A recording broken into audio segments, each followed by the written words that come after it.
Okay, then let's do this thing. All right, because big review tonight. The time right now is 11:47 Chicago time. Currently, right now, Bound for Glory just ended.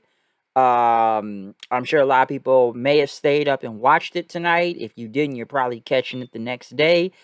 Because, given the late start time with Bound for Glory tonight, which I've already stated before, and I'm sure many others have said, why are you doing this late start time? Now, for me, it started at 9 o'clock. For some people I know, it started at 10 o'clock tonight.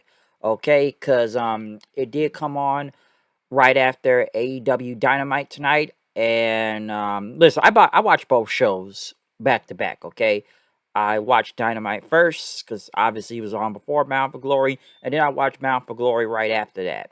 Okay, and wow, what can I say? That's like almost 5 hours of wrestling. I think. Let's see, that's two for AEW, and then Bound for Glory started at 9, so like 9, 10, 11, about 2.5 hour show for this pay per view. If I'm not mistaken, I know there was a pre show to it also. Because, listen, I'm sure a lot of people have said, fuck this late start time. I didn't like the late start time. I'm sure a lot of people didn't, okay? And I'm sure some maybe did stay up to watch this show. I don't like that they had to take a back seat to Dynamite, given that they came on a Saturday tonight. Given I think the hockey schedule on TNT, but I think it's really dumb to do this start time. I've already stated before.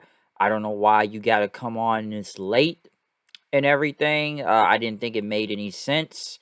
I was like, you might as well just put on the regular start time, and people are gonna have to choose the show. Either you choose, you either choose between Dynamite or you choose between Impact and Bound for Glory. That's it is what it is. Like I said before, I know they work with AEW and it's a partnership going on, but man, don't take a back seat. I've already questioned the partnership before between Impact and AEW several times in the past, just from not really any Impact talent showing up on AEW other than the Good Brothers, but that's just because of the whole Elite thing. I don't know what other really bigger talents from Impact have really showed up there. We've seen, AEW guys show up on there and whatnot. Hell, we've even seen Tony Khan show up on there, even though I didn't like the whole promo thing after a while of him just burying the company every week. Even though a lot of stuff he said was true, it's not like Impact really ever fired back any shots or just even have some type of invasion thing or anything going on, at least to fire back at them and whatnot. But like I said, this partnership, some would say, has always been questionable and whatnot, and this is like another reason for it to be questionable. But this is the reason, like I said, reason why I'm even reviewing Bound for Glory right now. Because yes, I am going to review both of these shows, both AEW and Bound for Glory, but I'm going to review Bound for Glory first. Obviously, it's the pay per view; it's their biggest show of the year. I'm going to review that first because it was in Las Vegas tonight. Sam's Town Casino. Looks like it was a full house out there, sold out. A very lively crowd, I would say, throughout the night. Maybe I would say more the beginning portions and some parts throughout the middle and especially the end. But I thought it was a pretty good crowd tonight. I don't know how it looked all the way in there. It looked big to what I saw on the stream tonight, but I thought it was pretty big and whatnot. Now I know there was a pre-show to Bound for Glory tonight, which two things that were important to happen. One was the induction of Awesome Kong going into the Impact Wrestling Hall of Fame. I know they had Gail Kim come out there. I guess she had a podium. Um, she basically talked about how her match, her debut match was Kong's debut match was against her and whatnot, and they talked. She talked about how both of them have had great matches. Probably one of the biggest rivalries in TNA Impact history and whatnot, just in general between Awesome Kong and Gail Kim, and basically they talked about how they created magic and whatnot between her and Kong, and basically thanking a lot of people in Impact Management for allowing two women of color to shine, and she thanked people from Scott D'Amore, Jeff Jarrett, Dixie Carter, Dutch Mantel for giving them a chance and whatnot, and basically talked about how they wrestled several matches in their career and whatnot, and she said it was an honor to induct her and whatnot because she is awesome, and they were doing all this for the next generation and whatnot, and opening the door for them. So basically, she introduced Awesome Kong Awesome Kong did get a thank you Kong chant. Basically said you said everything I was gonna say out here, so I'm gonna speak on the fly. Basically, thanking all the fans for keeping TNA Impact alive and whatnot throughout all these years. Thanking God and whatnot. Also thanking Scott D'Amore and Dutch Mantell for being the agents for the knockouts and giving them as much time as possible. Not shaving any time off because they were women, but because they were just great talents in general.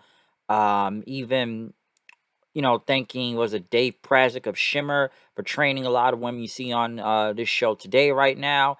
And basically talking about everybody at home, talking about everyone, like, telling, just saying, follow your dreams and not let anyone hold you back and whatnot. And just thanking Impact for inducting her into their Hall of Fame and whatnot. And, the rest of the Knockout locker room came out there and gave her a standing ovation. So, a very well deserved, just honor even for Awesome Kong to be in there. Because I said, between both Awesome Kong and Gail Kim, especially during the time period when they first created the Knockouts division, they were the inaugural part of it, okay? And listen, I remember watching, this is when I kind of first started watching TNA, because I didn't really start watching TNA until about 2005. That's when I first discovered it and whatnot. But when I did first, start watching TNA, basically the Kong and Gail Kim matches were just always just fucking great, balls to the walls, basically. Because I'm sure people watch, the knockouts. Like the knockouts were, but I know women's wrestling is different nowadays. I know we see a lot more great matches, especially just through a lot of companies in the WWE. But we all know of the time when it was just the Divas era of WWE, and no one didn't really watch the women's matches over there. That TNA Impact was the ones putting on these great matches with the Knockouts division. Because I've said it before many times in the past that the Knockouts division was better than the WWE Divas. I know it's different nowadays with the women in WWE, and it's a different playing field now. But during this time, the knockouts were just killing it and just doing shit you never even seen before. And if you seen a Gail Kim and Awesome Kong match, you know it was just gonna be insanity out there, and that both women were gonna go balls to the fucking wall and just kill it out there every week or pay per view or whenever they had matches. You knew it was gonna be great one way or another and whatnot. So it's a very like I said, very well deserved honor just for Awesome Kong, especially given her history in this company. I know things didn't really go out well with WWE, and she wasn't really even there that long. And AEW, that's a whole different story. Personally, I just believe that they didn't really have much for her, and they just put her in that bad nightmare family thing with Brandy Rhodes and whatnot until she left. And I know she's filmed Glow and whatnot, and her being a Hall of Fame, given that she just recently retired, not that long. It was like what, a month or two ago at that NWA show. So and whatnot. I mean, yeah, she retired at that point. So, like I said, this is a well deserved honor for Awesome Kong. So cool. It was very cool to see. So good for her. I know they did have I didn't watch much of this digital media championship. Some people say it looks like the AEW world title, and that was what between who was it in this match? John Skyler, Jordan Grace, Madison Rain. I could have swore Tino Dashwood was supposed to be in it, but I think she was out the last second. Chelsea Green, followed by and Crazy Steve. Listen, I know a lot of people aren't the biggest fans of intergender matches. We're going to see a lot of intergender stuff tonight. Sometimes I think Impact does go a little bit too far with it. Sometimes, well, we all know how bad the Tessa thing went, so that was already as far enough as it is. But intergender matches, I already said before, it's not everyone's cup of tea. I know I've seen more of that probably in Lucha Underground, but I feel like I see a little bit too much in Impact at the same time also. Listen, I don't know much about this title. Like I said, it's an intergender belt or it's like a TV title. I'm not really sure. I just know Jordan Grace ended up getting the win, so I don't really have much to say up from it, given it was on the pre-show. Um, so yeah, it's not much. But we do begin off with the main show for Bound for Glory. Um, we get the debut of the Inspiration, formerly known as the Iconics, Jesse McKay and Cassie Lee. They had a pretty big entrance, I should say. I don't know who this woman that was singing. I think her name was Harley Cameron. Basically, it was actually not a bad song. It was actually kind of catchy and whatnot. But I guess that's their theme song. and they had a performance for it. So that wasn't bad. But they did go against Decay for the Knockouts tag titles. Pretty good match, I should say. It wasn't that bad. Crowd was really into it. Couple missed spots here and there, but I thought it was enjoyable. I figured that the Inspiration was gonna win, just given it's their debut and whatnot. But it wasn't a bad match. I know they ended up getting the like assist power bomb onto Rosemary for the win. So yeah, the Inspiration are now the new Knockouts tag team champions. We'll see what happens with this. I'm sure a lot of people aren't really going to agree with it, given that, hey, they just walked into the company and they're just handed a title shot already. But then again, it's not enough Knockouts tag teams here as it is already. So maybe the Inspiration can help elevate the division. I'm sure probably from a media standpoint, and maybe just get more eyeballs on the show and whatnot. Some people say they probably just want to watch them because it looks like they just look twice as hot than they were in WWE. So I don't know. It's many reasons why they probably won the tag team titles tonight. So I know I know it's obviously got to lead somewhere because they probably wouldn't have done this anyway just because. But like I said, it wasn't a bad way to kick off the show, and I thought the crowd was still pretty into the match and whatnot.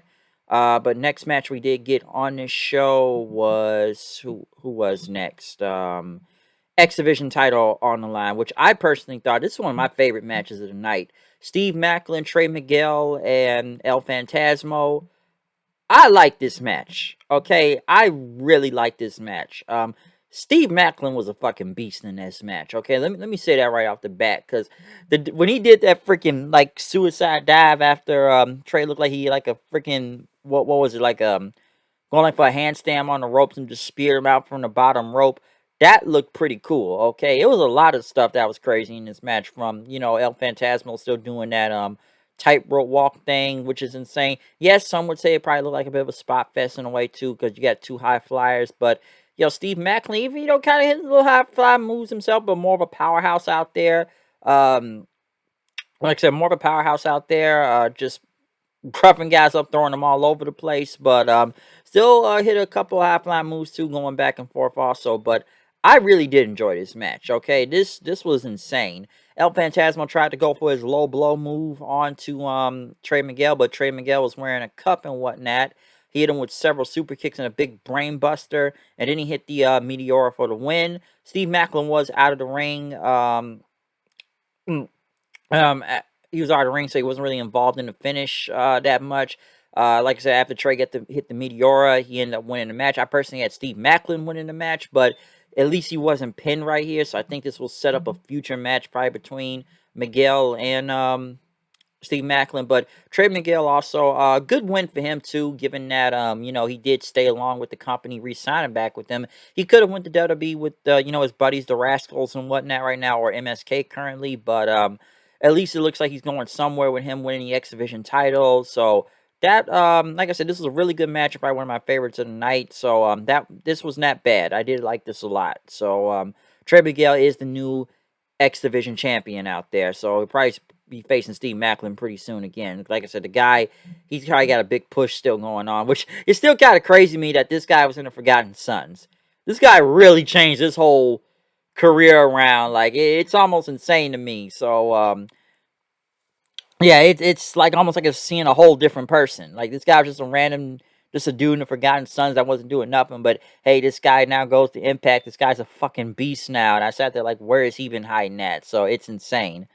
Um, Next, though, Violent by Design, Joe Doring and Diener went against Heath and Rhino, if Rhino was ever going to come out there. Basically, Heath was doing the match on his own, going against Violent by Design. Next thing you know, Rhino's music did play. Rhino, at least more, was vibrant. He looked like Rhino or whatnot. He came out there. He told Heath to tag him. Rhino started taking down Violent by Design.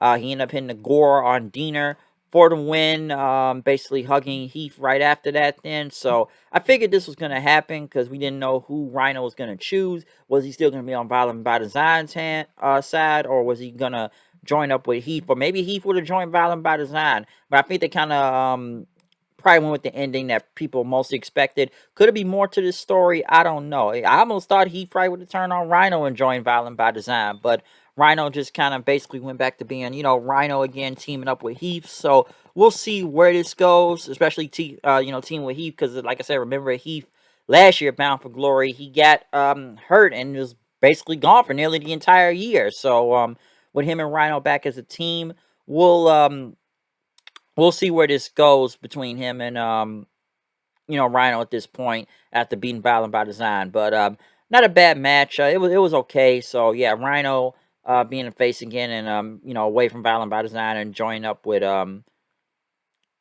Heath again. Next was the Call Your Shot Gauntlet Battle Royale, or just Battle Royale in general. Um, Number one entrant was Chris Sabin, who did have new music. Obviously, we're not going to be seeing the Motor City Machine Guns back again, so I guess it was best to get rid of that music. Given that Alex Shelley went to MLW, and you're not getting the Motor City Machine Guns, you might as well just give him new music. So yeah, Chris Sabin had new music out there. He was the first person out there. Second was Rocky Romero, who was. I heard a beep. Second was Rocky Romero out there, who was number 2 from NJPW and whatnot. Out there against Saban. 3 was Madman Fulton. 4 was Rohit Raju out there. Then I think Rohit ended up eliminating he eliminating Rocky Romero first. 5 was Tasha Steeles, trying to at least form an alliance with somebody out there for the time being. 6 was Rachel Ellring, basically Rachel Ellring and Tasha Steeles going at it. Then after that, who else was next? Fulton ended up getting eliminated by Rohit Raju. 7 was Savannah Evans. Basically, Savannah Evans and Tasha Steeles working with each other. So you already know that was going to happen. Next, Rachel Ellring ended up eliminating Savannah Evans, and Tasha Steeles ended up eliminating her. 8 was Johnny Swinger. Obviously, there's no more Swingers Palace and whatnot, but hey, at least he's actually out here in Vegas this time. Couldn't get that illegal casino going again, so that's dead. But, Swinger's just, swinging his hips around and whatnot. Yeah, hey, what's good, Daddy? What's good? What's good? 9 was Melina. At least we got to see a little bit of the splits going against Johnny Swinger out there. 10 was the Demon. I don't know. So was he the Kiss Demon from WCW, or what was up with that? I didn't really understand what was going on. And then like Johnny Swinger, I guess he wanted a selfie with the Demon, but the Demon ended up throwing him out of there, and the fans booed at it. So I don't really know why they put him in this match. 11 was Brian Myers. Of course, he brought out the Learning Tree with him. Myers basically was going everyone. 12 was Matt Cardona. It's Matt Cardona. It's Matt Cardona. 13, Laredo Kid. I feel like he was even in this match this long. Melina ended up taking out Tasha Steeles then. Myers ended up eliminating Melina. Sam Beal was 14. I guess he was still trying to go back with Brian Myers, even though he was kicked out of the whole Learning Tree the other night on Impact. 15 was Rich Swann. Rich Swann then. Sam Beal ended up eliminating Brian Myers, basically telling Beal, you're a dead man. So he turned on him. 16 was Ace Austin, which, I got some things to say about Ace Austin when we get near the end of this match. Who is next after that? I know they eliminate the Demon then right after. Moose was number 17 in, basically power bombing Sam Beal into BSK and Zicky Dice out there.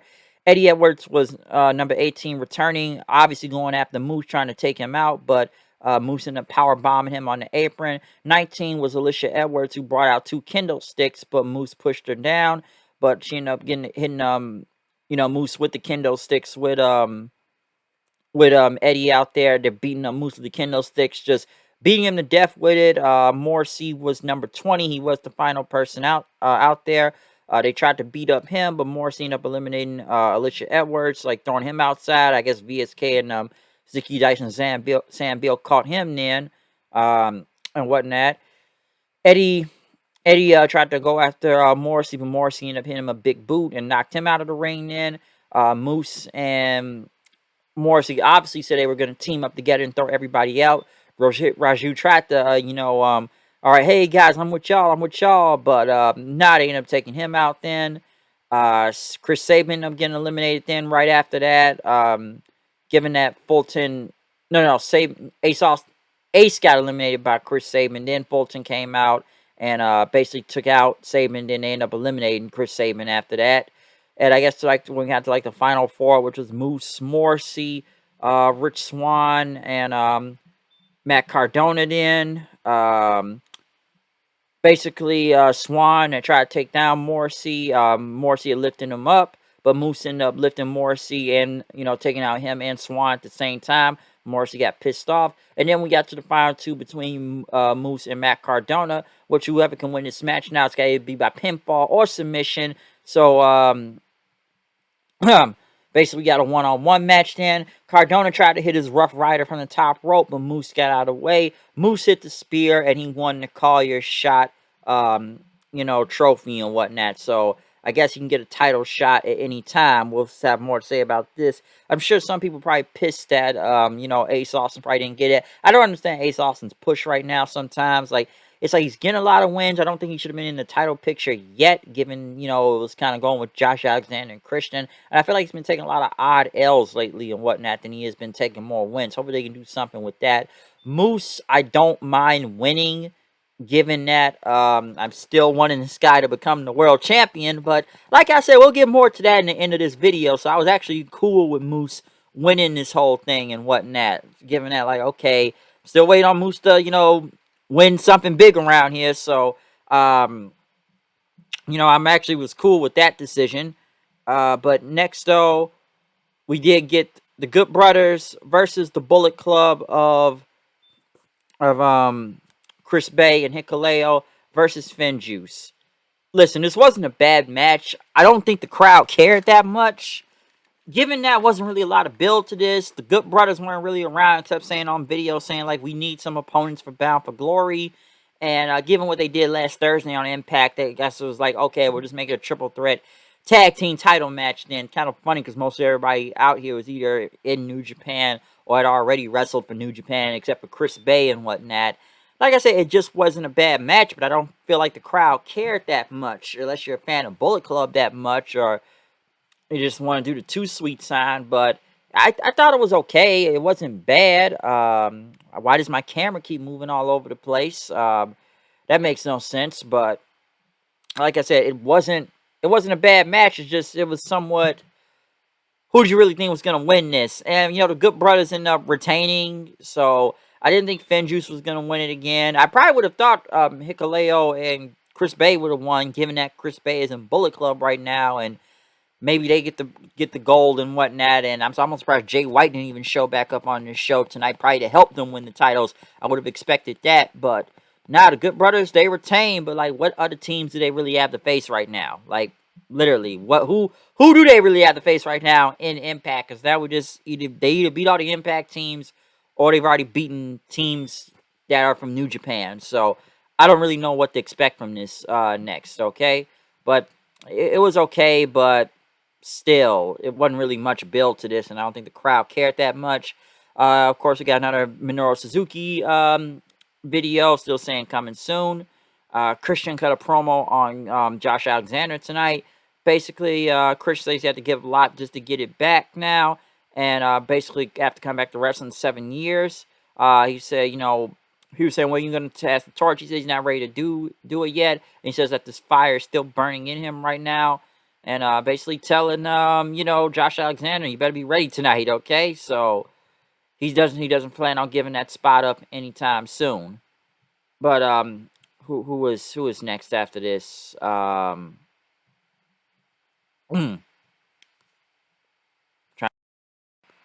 But yes, so next was the Knockouts title on the line. Mickie James versus Deanna Perazzo. Mickie James coming out with the all-white cowboy or cowgirl thing going on, whatnot, hardcore country. Deanna, I don't know what was with the big purple hat thing she had going on. I don't know what that was, but I have no idea what was on her head. Okay, I really don't know, but basically it was like just this big purple hat and whatnot in her gear, so I didn't know what was going on with that. Basically, both women started brawling with each other to the outside of the ring until they got back in the ring. The referee counted, counted and whatnot. This match, personally, I thought this was probably one of the best matches of the night. Okay, I enjoyed this a lot. I felt like the crowd was into it. Yes, it was somewhat of a lot of false finishes from, I did like the whole Queen's Gambit thing, like power driver from the ropes into the ring and whatnot. I know there was a chair involved, too, because it was a ref bumped in, but Deanna tried to use the chair, but Mickie hit the mid kick onto the chair for a 2 count. Then, like I said, it was a lot of false finishes and whatnot. But Mickie ended up hitting a big, big tornado DDT, the Mickie DDT and whatnot, for the win. So, um, and whatnot. So, excuse me, and whatnot. So yeah, Mickie James did become the new Knockouts champion. I know some people aren't really the biggest fans of this decision and whatnot. Listen, I'm cool with this. I don't think Mickey's gonna have the title for that long and whatnot, but probably will put someone over them. Probably Deanna will probably get the belt back. But I've enjoyed the feud of Deanna Perazzo and Mickie James. I thought this was a great match, a very great match and whatnot. And I thought this was probably one of the better times the crowd was actually into more of the show later on throughout tonight. So I enjoyed this match a lot, and I think they had some good time out there. Almost like about what 15 minutes, if I'm not mistaken. So I enjoyed this with both of them. Very back and forth, and like I said, the crowd was already pro Mickie as it was, anyways. But this could have gone either way and whatnot. But Mickie James is now the new Knockouts champion. But we do get into the main event of the show now. Josh Alexander versus Christian Cage for the Impact World title. I know they had Josh Alexander's family out there sitting by ringside, so you knew something big was going to happen. This was great. I enjoyed this. Then there 20 minutes nonstop action, never dragged. Very good. Could have gone either way.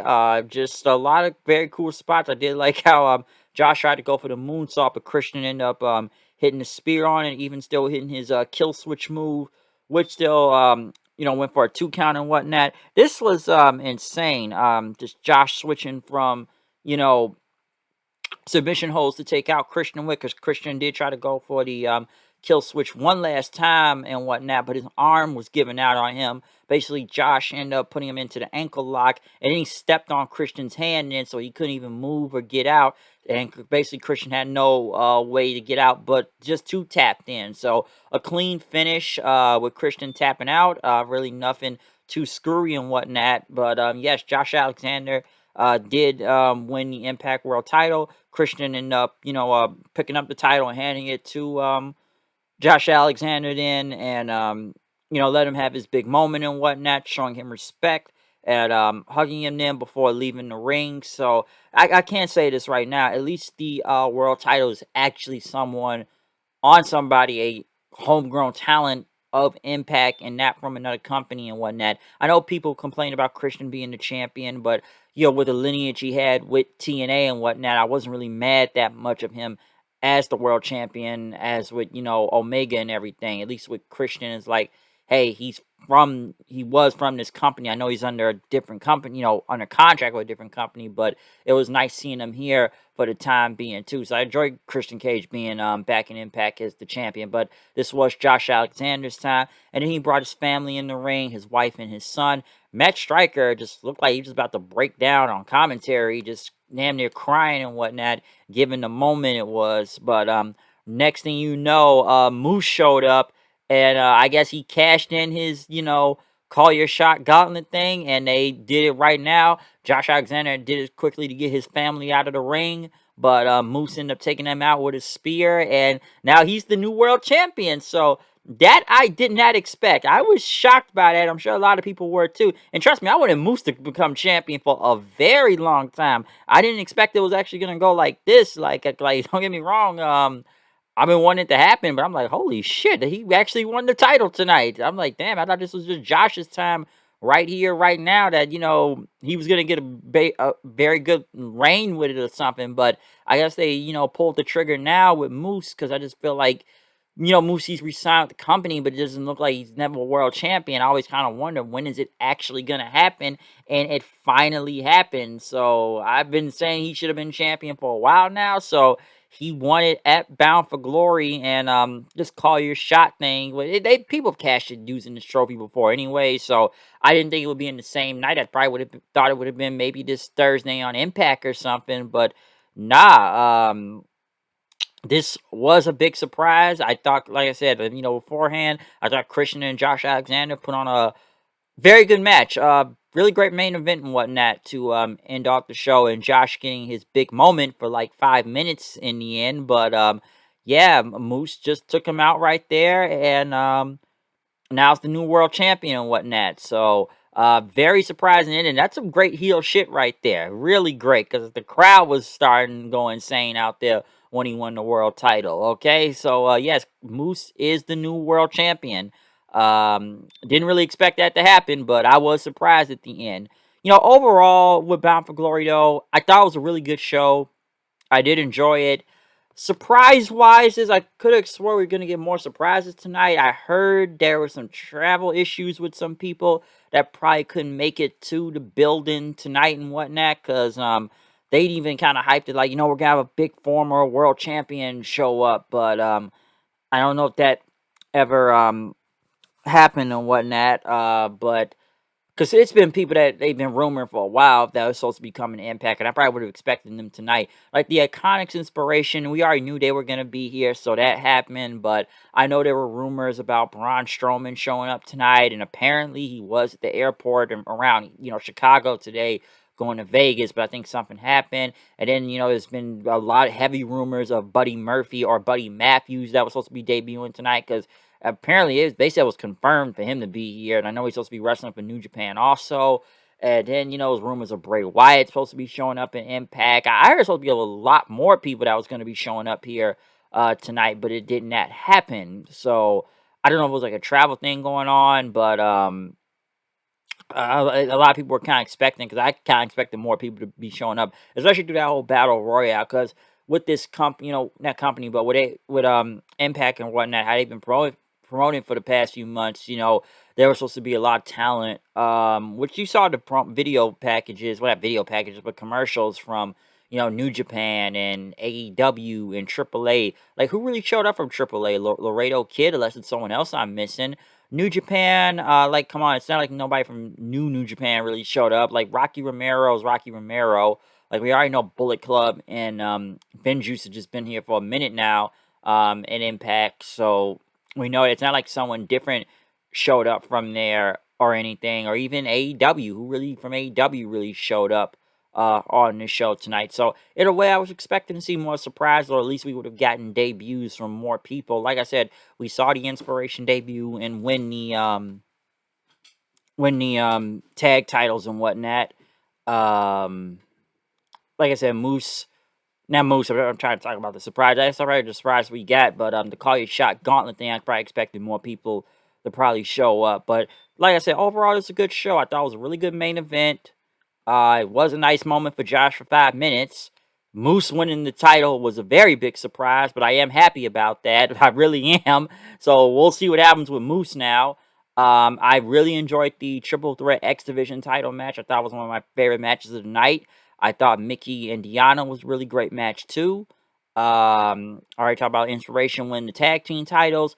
The Call Your Shot Gauntlet thing, it went on like damn near 30 minutes. But like I said, we already know Moose won. But I thought it was okay through several parts here and there. It's not like a lot of, more surprises or bigger names showed up. The Triple Threat Tag Team title match, it wasn't bad. It's just like, I don't think the crowd cared that much, and it wasn't really hyped up or really built that much up around. It just kind of was like, okay, this is what's going to happen. Triple Threat Tag Team title, just because, since we don't have anybody for the Good Brothers to face. And it's not like they really haven't really been on TV anyway, other than just doing, sitting around saying, who's our opponents? Who's our opponents? Who's our opponents? Who are we going to face? Who are we going to face? And that's who they end up facing then, okay? So, that's kind of the thing behind that. But, between that, the pre-show, Awesome Kong going to Hall of Fame was pretty cool. The Digital Media Championship thing, it's whatever and whatnot, but they keep saying it's like an intergender belt, so we'll see what goes on with that. But yeah, I thought Bound for Glory was still a really good show. Do I think more big things probably could have happened? I think it could have. Maybe more people, like I said, the people that probably was supposed to show up would have showed up. Maybe we'll get them this Thursday on Impact. I don't know. Like I said, we'll have to find out and see. But the crowd, I think they were up and down throughout the whole night. It was a packed house, to my knowledge. It was sold out, and I think they were pretty lively throughout most of the night. I know they kind of died a couple times here and there, but they were alive, most of the night. I think the biggest thing that I'm sure everybody's going to complain about is what I said at the beginning of this video. The time start of this show, okay? Starting like at 9 o'clock over here or 10 o'clock anybody else. And it did show up, come on at 10 o'clock at probably other people I know in their time zones and whatnot. But I think the late start time did hurt the show, in my opinion. Like I say, if you stayed up and watched it and stayed through the whole thing, hey, cool, good on you and whatnot. Or if you're watching the, replay, probably watching it the next day, then, hey, that's cool also. Because, I've said it before, I don't think they should have went on late. They should have came on like 7 or 8 o'clock at whatever regular time they were going to. Not take a back seat to a random ass episode of AEW Dynamite, okay? Because you gotta let them go first. I know you work with the company. That doesn't mean take a back seat to them, okay? And I still think that was a very dumb way to go about this. And I think that kind of, hurt them in a way. But I still think this was an overall very good pay-per-view, though, at the same time, okay? I just think it should have just came on an earlier time. Or, in fact, maybe it should have just came on Sunday then. Why didn't it just come on Sunday? We could have just did that. I appreciate it being on Saturday, but maybe they should have just made it a Sunday pay-per-view like they've done in the past if AEW was going to be on Saturday nights then.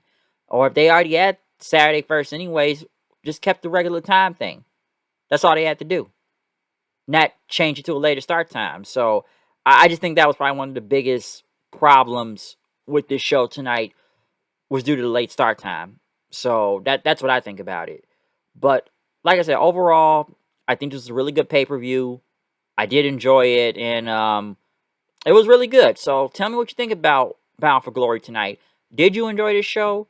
Did you expect more debuts to happen tonight? Did you like the title changes?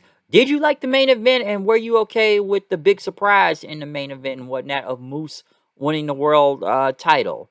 So, yeah, what do you think about that? But hey, we'll see what happens on Impact this Thursday. I'm sure it's going to be a lot of things to see on there. So, we'll see what happens. And they are going to be in Vegas for a minute, so we'll see what goes on there. Because I think Texas is next for Hard to Kill, but that is until January. So, yeah, Impact also back on the road again. They won't be really just hanging out at Skyway Studios in Nashville. I get why they were there, especially throughout the entire pandemic and whatnot. Since last year and even most of this year too, but at least they are back on the road again, also in different cities. Hopefully they come back here soon in Chicago. So we'll see where they head off to next. All right, but yeah. Other than that, comment, subscribe, follow me on Twitter at Hooded890. Hopefully the Urban Wrestling Network has something to say about Bound for Glory and their thoughts on it too. Since I got a review up, I want to know what they got a thought too. I'm sure they got some things to say too, or if anybody else has a review they want to put out of this show. Okay, so I'm out of here. I'll see you guys later. You will get a Dynamite review pretty soon. So yeah, so I'm out of here. Fuck Lifetime and peace out.